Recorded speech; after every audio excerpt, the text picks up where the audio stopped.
The closing bell has rung, but the business story continues. I'm Robert Tan. You're watching Business Brief. Let's get started. Oil retailers are set to implement hefty fuel price hikes starting Tuesday. Former NEDA Secretary Winnie Monsod calls for careful scrutiny before government implements tax cuts amid the Middle East conflict. And South Korea will impose a price cap on fuel prices for the first time in 3 decades.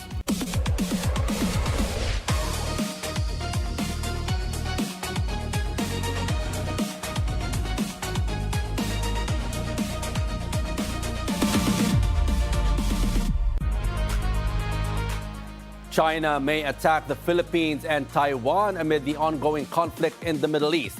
That's according to former NEDA Secretary Winnie Monsod. More on this report. Amid ongoing conflict in the Middle East, the Philippines faces another potential threat. In an interview with BNC's Business 360, former National Economic and Development Authority Secretary Winnie Monsod warned that China could exploit the situation in the Middle East to take aggressive action against the Philippines and Taiwan. Trump said first it was a 2-day period or a 3-day period, and then he changed his mind, and now it's 4 to 5 week period.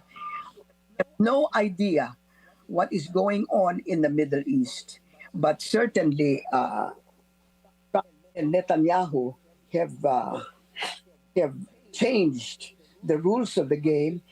The Middle East conflict has triggered a spike in fuel prices. There have been calls to reduce excise tax on fuel to address this. But Monsod said this requires careful consideration. She explained that the tax was initially imposed to help control consumer spending on gasoline and transportation.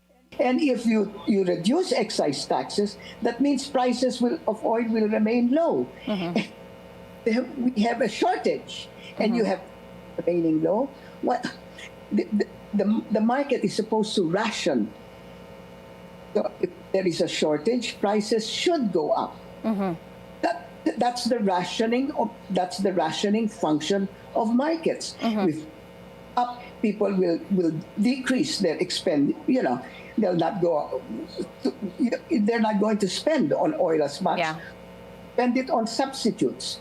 Monsod also warned that lowering the value-added tax could affect government revenue, including funding for education and infrastructure. All I'm saying, Mikey, is you say you want to reduce or you want to remove a value-added tax, then you please give me a tax measure that will get the same revenue from a different set of people.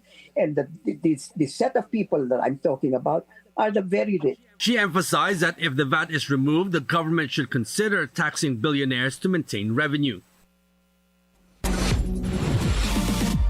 Global oil prices surged nearly 20%, hitting their highest level since July 2022, as the U.S.-Israeli conflict with Iran intensifies. Brent crude and U.S. West Texas Intermediate both top over $111 per barrel. Saudi Arabia increases shipments from the Red Sea, but volumes remain insufficient to offset disruptions at the Strait of Hormuz. The escalating Middle East conflict drives energy costs higher, putting pressure on businesses and consumers worldwide, fueling inflation. Iraq's oil production from its main southern fields fall by 70% to about 1.3 million barrels per day amid the Iran war. Output was around 4.3 million barrels per day before the conflict, but exports through the Strait of Hormuz have been disrupted. Officials said crude storage has reached maximum capacity, with the remaining output now being sent to local refineries. The disruption is expected to strain Iraq's economy, which relies on oil for more than 90% of government revenue. The government announces expected fuel price adjustments for this week. Authorities continue to monitor oil prices and ensure compliance among oil companies. Charity Sulit has the details. Robert, the Department of Energy has announced the largest single-week adjustment for oil prices set this week. This comes amid the conflict in the Middle East, which has sent global crude prices rising sharply. Energy Secretary Sharon Garin says that the price adjustments for diesel may range from an additional 17 pesos to 24 pesos per liter. Gasoline may increase by 7 pesos to 13 pesos per liter, and kerosene may rise by 32 pesos to 38 pesos per liter. Garin stresses the prices are not the highest in history. However, they mark the highest pump price jump. She adds that the gas prices are not regulated nor imposed by the DOE. The agency simply monitors. Garin also says each gas station decides on the amount it charges its own customers. Thus, the variation in the projected price increases. Shell, Petron, and Total are raising fuel prices in 3-day tranches, while other oil retailers are raising prices in 5 tranches in 5 consecutive days. The DOE chief also says they are questioning companies which have raised their prices higher than others. Meanwhile, Garin says the country still has enough oil supply to last by April. She adds that they also have enough time to order more supply from countries including Brazil, Venezuela, U.S., Canada, and India. The government is also considering sourcing fuel from continents including Europe and Africa. Robert? Thank you for that report, Charity Sulit. Meanwhile, overseas Filipino workers in the Middle East may soon avail of free calls to stay connected with their loved ones and amid the crisis. President Ferdinand Marcos Jr. has ordered telecommunications companies to provide free communication services to Filipino workers in the Middle East. The program will cover Filipinos in Iran, Iraq, Kuwait, and other Middle Eastern countries. Free call stations will be set up in selected business centers across the country so families in the Philippines can contact relatives working in the affected areas. With oil prices climbing, the government is under growing pressure to cut excise taxes and ease the burden on consumers. For the latest update on President Marcos Jr. seeking emergency powers on excise taxes, we have Don Tagala on the line from New York. Don? Robert, Malacanang announced it earlier here in NYC that the palace will officially seek the approval of Congress for emergency fuel tax reduction. President Ferdinand Marcos Jr. will be formally requesting the Philippine Congress on Monday to grant him emergency powers to ease the excise tax on petroleum products as the war in the Middle East continues, according to palace official on Sunday here in New York City. Presidential Communication Office Undersecretary Claire Castro said that the Department of Energy will be making the request on behalf of the president. This came after the president made his intention to exercise emergency powers to cut the excise tax on petroleum products if oil prices has exceeded $80 per barrel. According to Castro, the DOE has issued a show cause order to 54 gas stations to determine if there have been violations to the guidelines on oil price adjustments. The president is asking Filipinos to be united and help each other out amid the crisis in the Middle East. But Malacanang has this warning for illegal price gougers.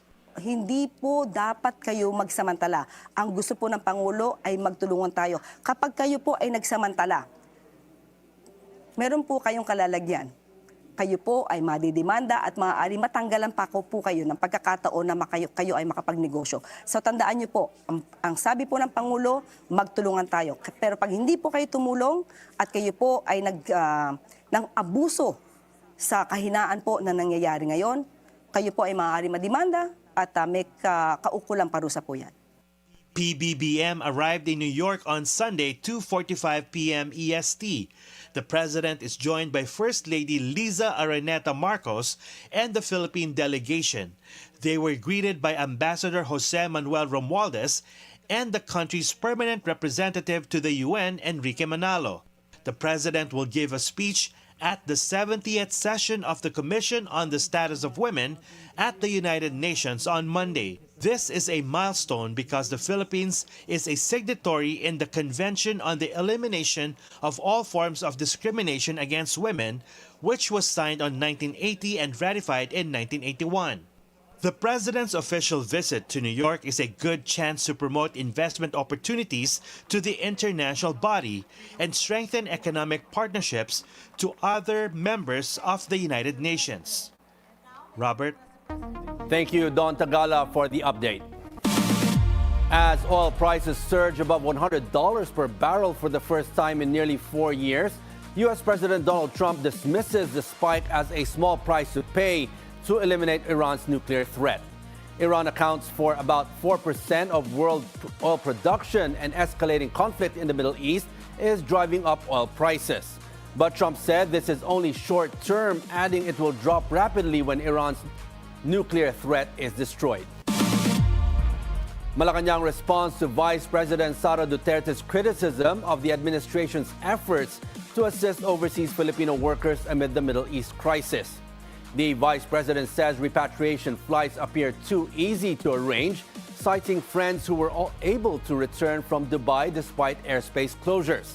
She also claims some migrant workers are reluctant to return home due to limited employment opportunities under the current administration. Meanwhile, Undersecretary Claire Castro says the remarks show a lack of understanding of government programs and procedures. She adds that policy decisions should be based on verified information and broader national considerations rather than personal anecdotes.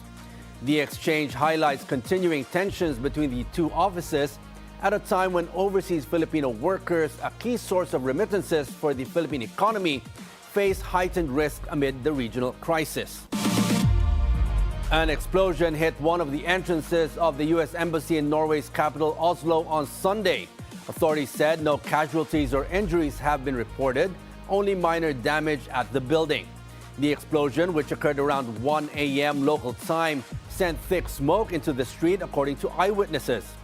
An investigation is already underway. The police said the blast may be linked to terrorism, but no suspects have yet to be identified. South Korea will impose a price cap on fuel prices for the first time in 3 decades. The move aims to address rising fuel prices due to the Middle East crisis. This was announced by South Korean President Lee Jae-myung on Monday. Lee said that the government would swiftly introduce a maximum price system on petroleum products. He added that they will also look for other sources of energy aside from those shipped via the Strait of Hormuz. 향후의 전개 양상을 예단하기 어려운 만큼 Given that it is difficult to predict how the situation will unfold, our government must prepare proactive measures with a heightened sense of urgency, keeping even the worst-case scenario in mind. Senator Camille Villar has officially taken her oath as a member of the Senate Electoral Tribunal. She was sworn in by Supreme Court Senior Associate Justice Marvic Leonen. Villar said she is honored to help uphold the integrity of the country's democratic institutions. The SET will adjudicate electoral contests involving senators, ensuring the legitimacy of the chamber. And let's get an update on the situation of Filipinos in Saudi Arabia. We'll be speaking with Consul Dean Jason Ariola. He's the chargé d'affaires at the Philippine Embassy in Riyadh. Good afternoon, sir. Good afternoon, Robert, and good afternoon to your viewers and subscribers. So how's the situation there right now? Right now, Robert, the situation in the kingdom is generally calm and peaceful. Of course, we have here in the embassy, we're handling the northern, central, and eastern regions, while our Consulate General in Jeddah handles the western and southern regions. So far, there have been no reports of Filipinos injured or deceased in the attacks. Consul, how many Filipino workers are currently working or residing there in Saudi Arabia that are seeking help? Right now, that number is not fixed at this point. We've only received a few queries about emergency repatriation. The bulk of requests that we've been receiving are those from stranded passengers. These are Filipinos who were scheduled to leave on final exit because their contracts have already expired, as well as those who are supposed to travel to the Philippines for vacation or to other destinations, and their flights were diverted to Riyadh. But as far as the total number of Filipinos in the kingdom are concerned, there are about 897,000. That's according to Saudi authorities as of 2024. Sir, right now, are you in touch with any OFWs or Filipino organizations there that are seeking repatriation or seeking the help of our embassy? Well, yes, of course, our embassy has been in touch with our distressed workers, no? Mainly through our migrant workers offices in Riyadh and in the eastern region. Are planes available for Filipinos who want to return home? We here at the Philippine Embassy in Riyadh, as well as the Philippine Consulate General in Jeddah, encourage our kababayans who may need assistance to reach our hotlines, as well as our social media pages and email addresses for your requests or queries. Where our lines remain open, we're under heightened awareness. Even though there's no alert level raised yet for Saudi Arabia, we're here, we're ready. We have our contingency plan in place in case the appropriate alert level is raised, and we're here to serve, no matter what the circumstances are. Are there any issues being raised by our OFWs there regarding what they need, what kind of support they need from our embassy in terms of their safety, in terms of those who want repatriation, or in terms of their documents being processed? Well, right now it's the usual requests for repatriation from distressed workers. Of course, you know, these distressed workers, some have pending criminal cases. The others, they have outstanding loans and travel bans. But these are not in the context of the current security situation. It's in the context of their distressed situation. However, there are still, just like what I said earlier, some queries from a handful of our fellow kababayans, as well as their loved ones back in the Philippines, about emergency repatriation procedures. And finally, Consul Dean, what are the standing orders from the Foreign Affairs Department here in Manila, there in Saudi Arabia?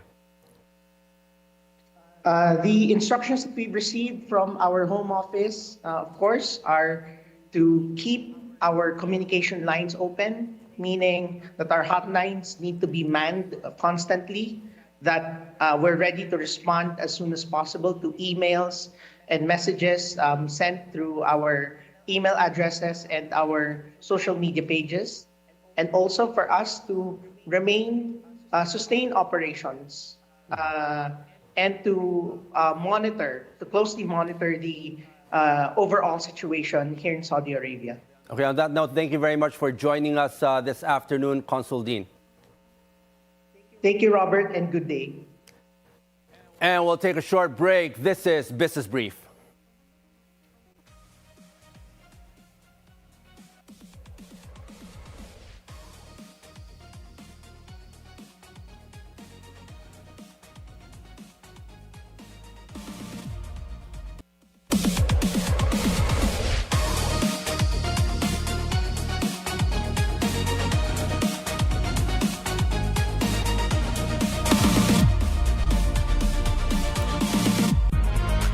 Growth on paper, struggle in reality. That's the story of the Philippine economy today.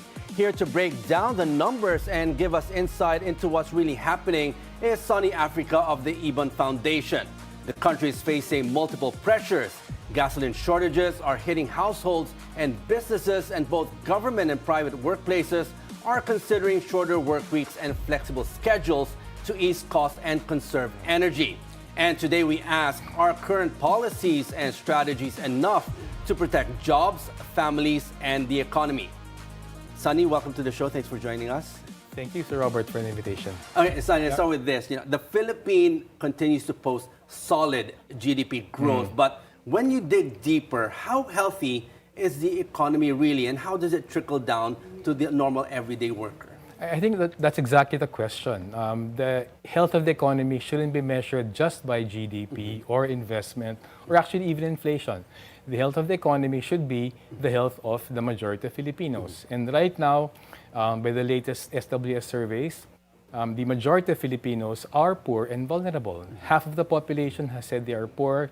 About another fourth has said that they are vulnerable, they're borderline. So I think the real health of the economy is most Filipinos are poor and vulnerable despite the so-called respectable growth. But when we look at the economy, when we see the headline, GDP dominates the headlines. Yeah. But which indicators do you think give a clearer picture of real economic well-being for the ordinary Filipinos? Which should we look at? What data?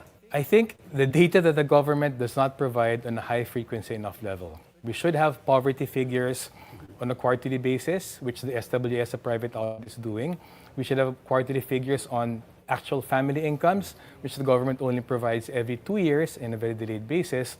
And we should have very good indicators on the health of Filipinos, which comes every 2 to 3 years. I think bottom line, if you want the health of the economy, what's the health of the ordinary Filipino? And right now, just sort of a quick benchmarking, I don't think very many people know because of all this hype about our rapid growth, fastest in the region for many years now. The Philippines is actually a bottom dweller. We have among the highest poverty incidents, the smallest agriculture manufacturing sectors in the region, in ASEAN. We're like sort of competing with Laos, Myanmar, Cambodia for the worst spot in ASEAN. So I think that's a good indication that not only are most Filipinos vulnerable and poor, even benchmarking by regional standards, we actually aren't doing very well despite so-called respectable growth rates. Now, when you look at it that way, Sunny, where does the disconnect come from when we see many Filipinos do feel their purchasing power shrink despite the growth that we're seeing? Well, the disconnect is basically that the growth figures, no matter how high they are, and they have been since 2004, 2017, slowing since about 2017, the disconnect is that the growth is not creating enough good quality jobs for the majority of Filipinos. If that growth was based on a healthy agricultural sector, if it was built on vibrant Filipino industry and manufacturing, then whether we have, if we have a oil price inflationary shock like we're about to face right now, Filipinos can manage. But the disconnect is basically because the growth is not creating enough decent jobs. 8 out of 10 jobs in the economy are informal work. So that's about 20 million self-employed Filipinos in small farms, small businesses, and about 16, 17 million wage work. But wage work in informal businesses beyond the DOLE, beyond contracts, beyond formal benefits. So I think that is the problem. 8 out of 10 Filipinos are in the informal sector. But when you look at the informal sector, does that sometimes, that data is usually not seen in the data that we're seeing, like employment, because they're in the fringes? They are counted because the employment figures are household based, so they're not administrative data from BAR or local government. Being household based questions, they ask the residents, where do you work, what sector, how much do you earn?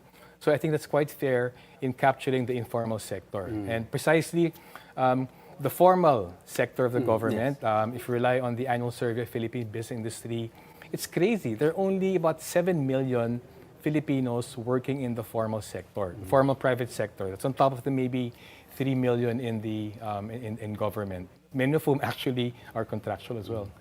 Well, that's another that's another story. Don't need to go there. Now, from GDP, let's look at inflation, Sunny. Now, it has eased officially, but food, energy costs still remain high. Now, are the statistics understating what people actually experience on the ground? What the sentiments of the everyday working Filipino? Well, we have no reason to cast doubt on the 1.7% inflation rate reported by the PSA. But that doesn't tell the whole picture. Inflation is one side of the purchasing power equation. That's the price side. Big question, income side.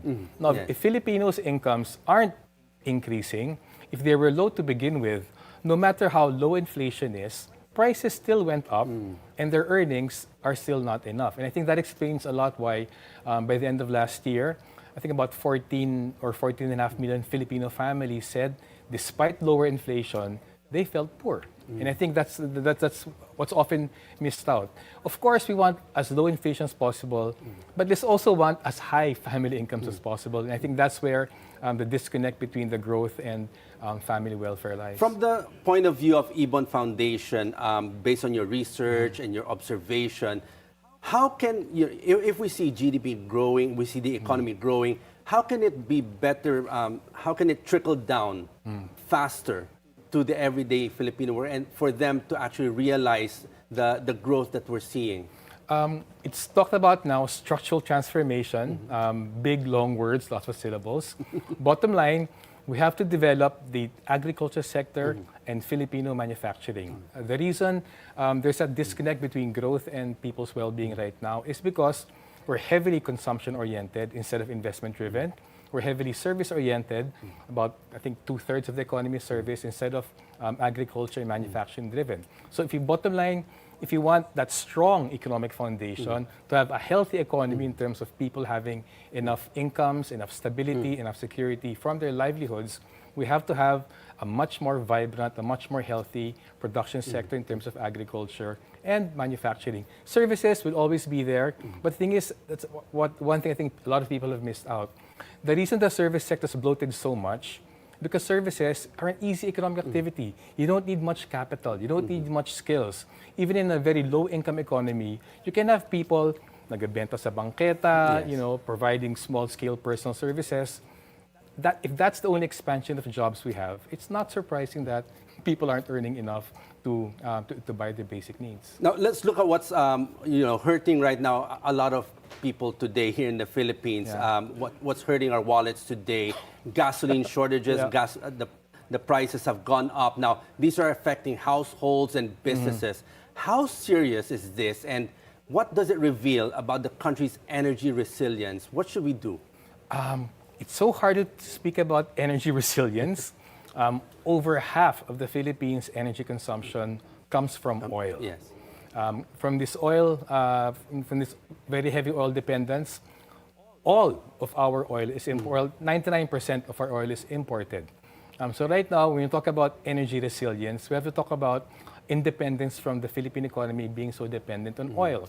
And the question is, these oil shocks come every so often. The question is, why has the Philippines not developed its indigenous sources, its renewable sources at a fast enough pace so that we don't rely so much on foreign energy? And I think until that, the government, any government, has the long-term view and discipline to put in place the measures to take away our dependence on imported oil, I mean, that's crazy.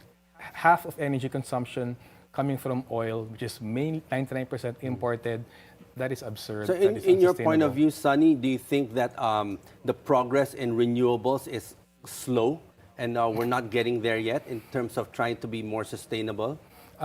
It's super, super slow. I think right now, maybe about 20% generously of our energy capacity is in renewables. We have to do so much more.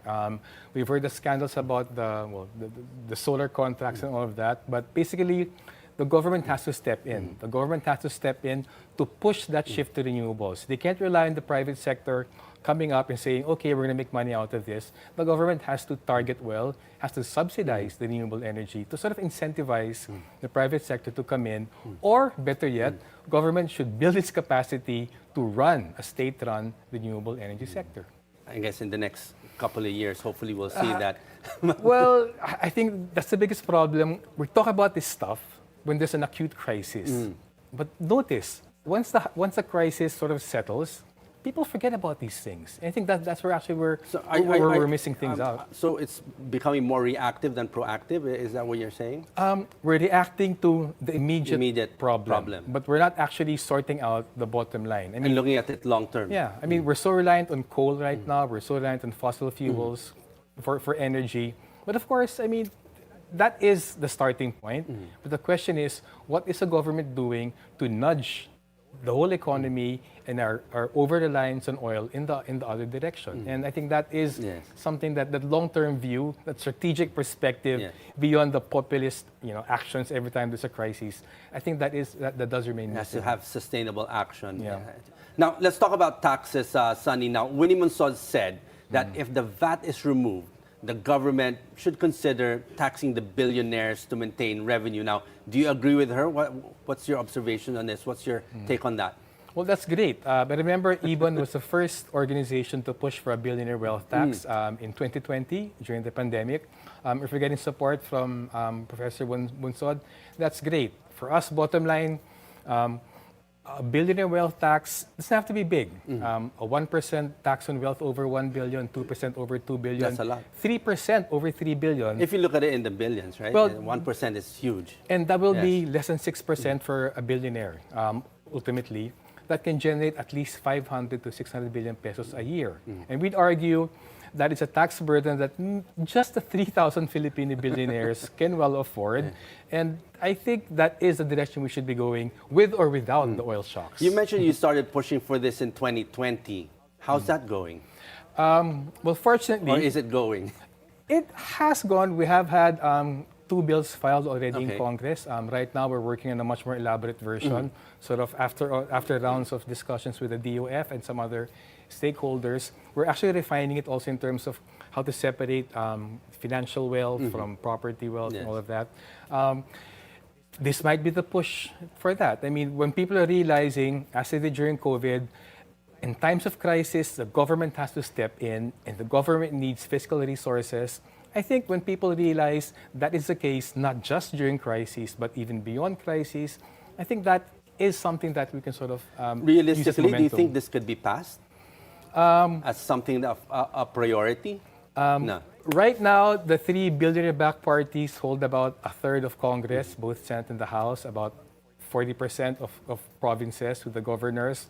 Maybe not, but the more we talk about it and the more people realize there is ultimate sense in charging a small tax on the 0.001% of the population, I think we can get traction on that. Because I've had Mona Brea here, the tax expert and tax advocate, and he kind of mentioned that there's around 30 taxes that's being collected by the government, and maybe this could be part of it. I think it's quite important because yes, property tax in a way, there's like a wealth tax as well, but a lot of the wealth right now is basically stagnant. A lot of the billionaire wealth, for instance, are in bank deposits or in their financial investments or their valuations on their stocks. So right now, I think it does make sense. Honestly, 1%, 2%, 3%, that is nothing. That is a stock market movement in a day without a crisis. Yes, so for us to be able to mobilize that from billionaires, they wouldn't feel that. But can you imagine having 500 to 600 billion pesos more, well spent in a non-corrupt way, non-pork barrel way? I think that is a huge fiscal slush fund to spend on Filipinos who need it. Do you think they'd adhere to that? I think there are probably some enlightened billionaires. I'm not sure about our politicians yet, but again, let's talk about it more. I guess it remains to be seen. Now, Sai, let's look at the calls for a shorter work week. Now, shorter work weeks are flexible with flexible schedules.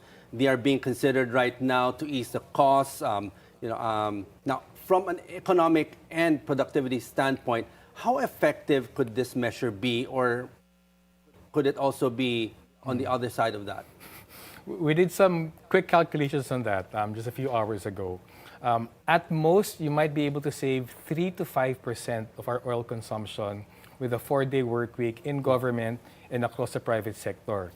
That is such a minuscule change, I think, in terms of saving on oil.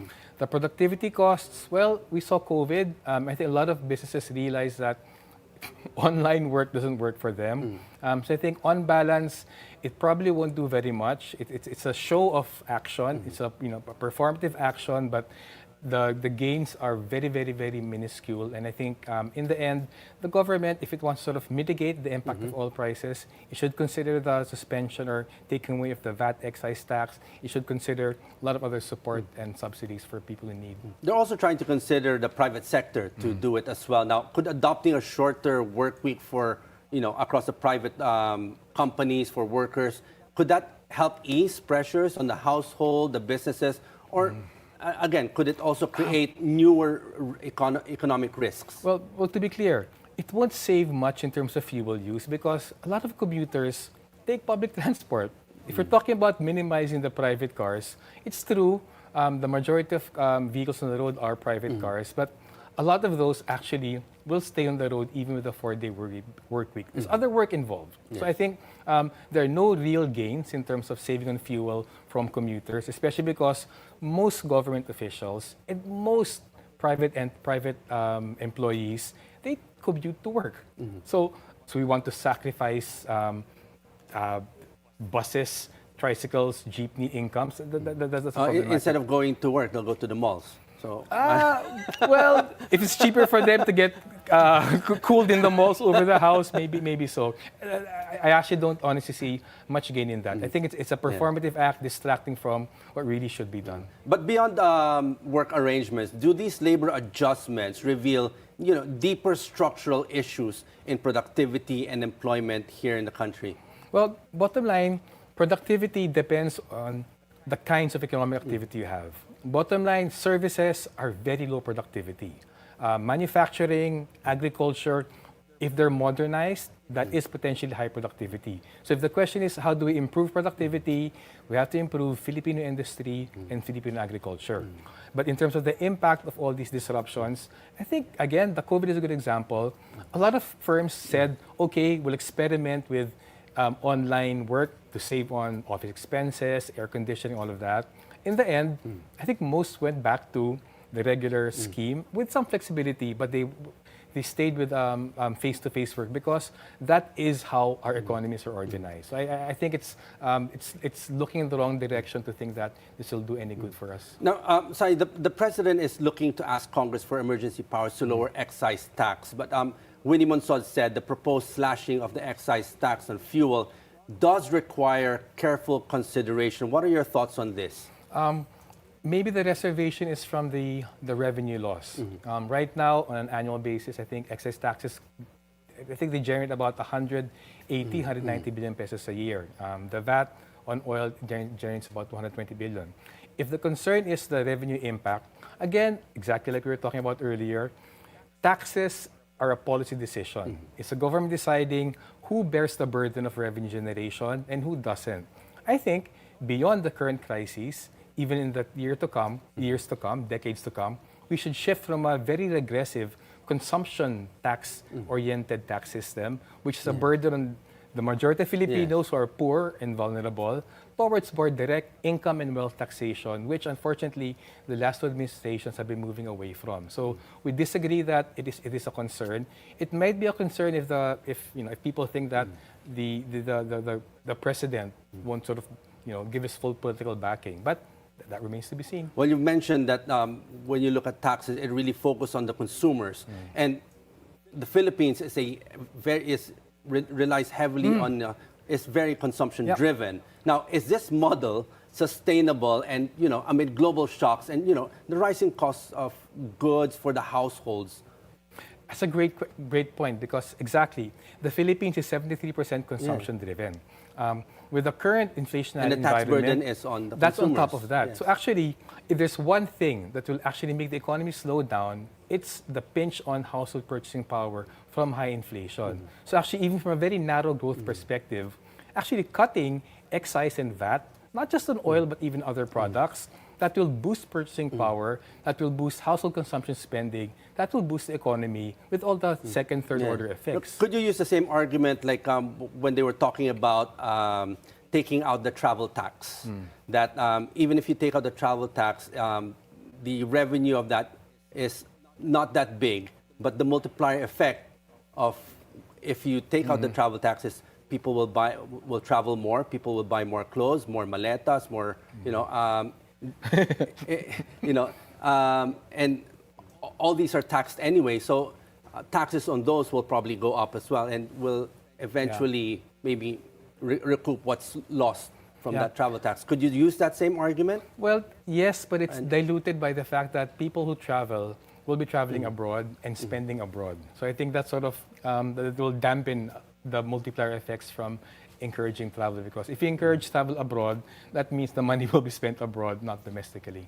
Or, if they travel domestically here also, if the taxes and the flights are much cheaper and people travel more locally. But as I understand it, the biggest part of travel tax is actually for foreign travel. So Okay. that was the logic in the 1970s anyway, to restrict foreign travel to save in foreign exchange. Okay, now finally, Sunny, looking ahead, what will determine whether the Philippine economy truly prospers, not just in numbers, but in real opportunities and resilience for everyday Filipinos in the next coming years? I think this is the moment. Crisis sharpens the mind. If the government realizes we need a progressive tax system, taxing the rich and liberating the poor, to get more money and to create more opportunities for businesses, and if the government realizes that we need that structural transformation to support domestic agriculture and Philippine industry, this can actually be a turning point. This can be a moment where the Philippines doesn't just delay the slowdown, but actually overcomes the slowdown with a much more domestically driven, agriculture, industry-driven economy. And if that happens, I think for sure, we're going to slow down to 5% or less in the coming years. The only way to reverse that, is to actually change the underlying policies. Well, I guess if you dig deeper, it's really a two-way street. The government can only do so much, but also we as a people can also put in our 2 cents worth and work together and hopefully come out of this not too scathed. I mean, exactly, great point. I mean, if the government created the conditions for Filipino manufacturers to produce, for Filipino farmers and fisherfolk to produce more, Filipinos will. So it's all about what is a structural barrier right now. Because we're seen as hardworking. And that's why we have so many overseas Filipinos, because we work hard. So now the binding constraint is not the Filipino. The binding constraint is the government is not creating the conditions to unleash the Filipino. Hopefully we can do that in the near future. Sunny, and on that note, thank you very much for joining us this afternoon, sharing your insights, and hopefully we'll get through this crisis. Thank you. Thank you. Okay, we're going to take a short break. This is Business Brief.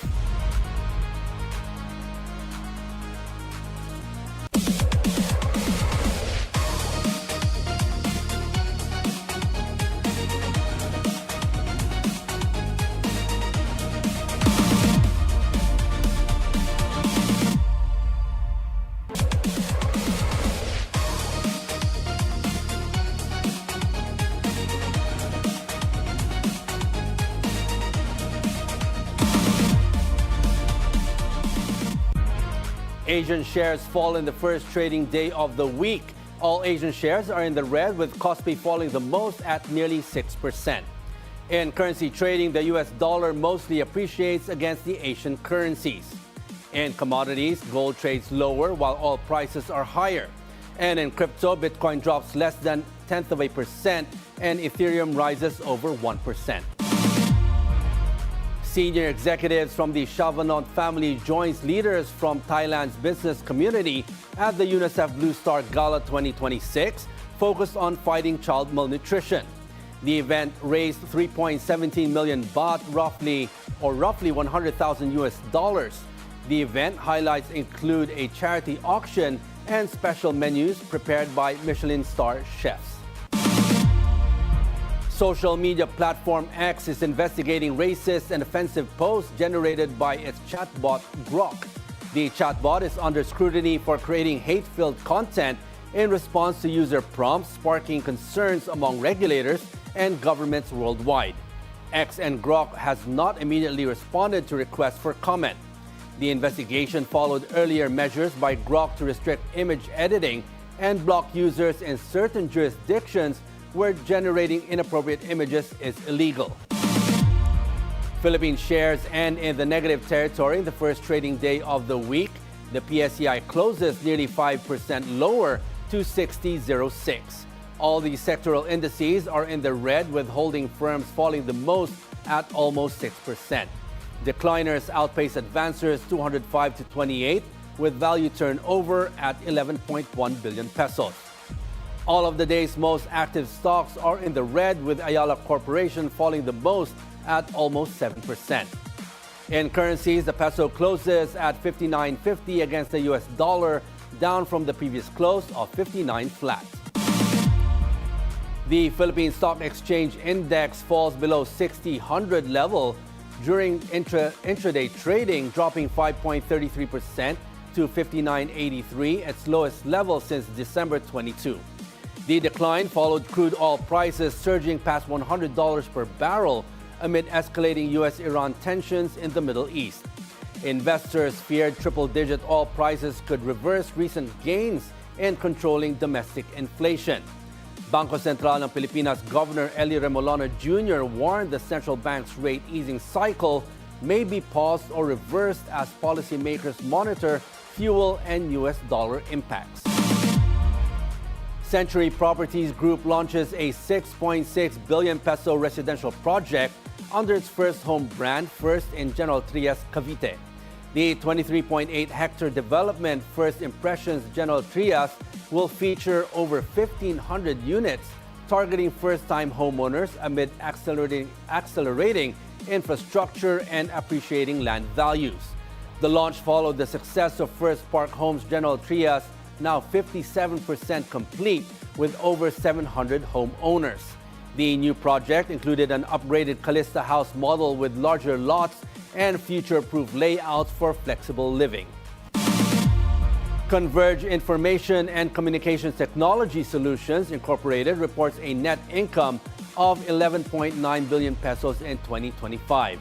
The fiber broadband company controlled by Bilyonaryo Dennis Anthony Uy said this is 9.6% higher than 10.8 billion pesos in 2024. The growth was driven by strong enterprise demand and a disciplined expansion strategy, helping Converge outperform broader industry trends.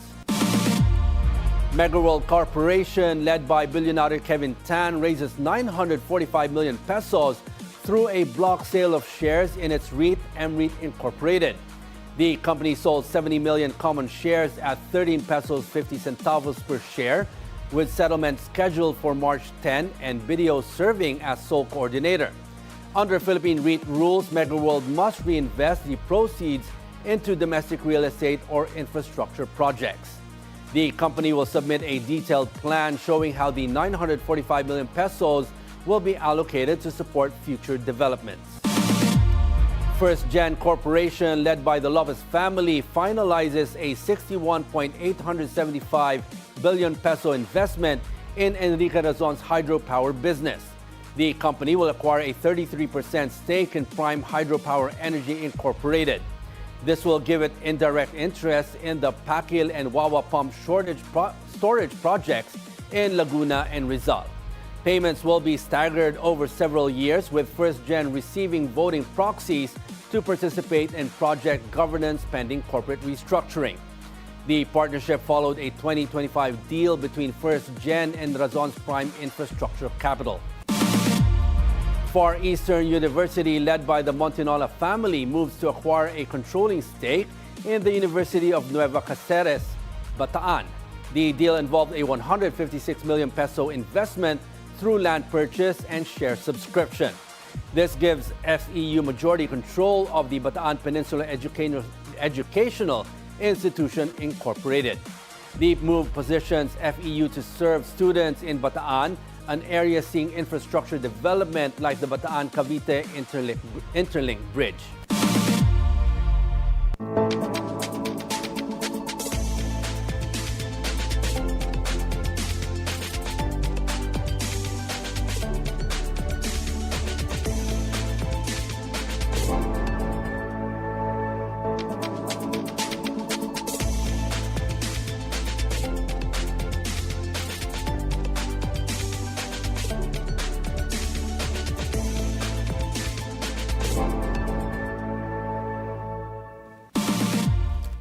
ALC Group Chair Dominic Cabangon died at 61. He passed away on Sunday afternoon as confirmed by his family.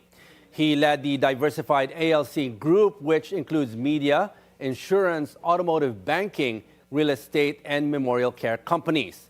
He is survived by his partner and 4 children.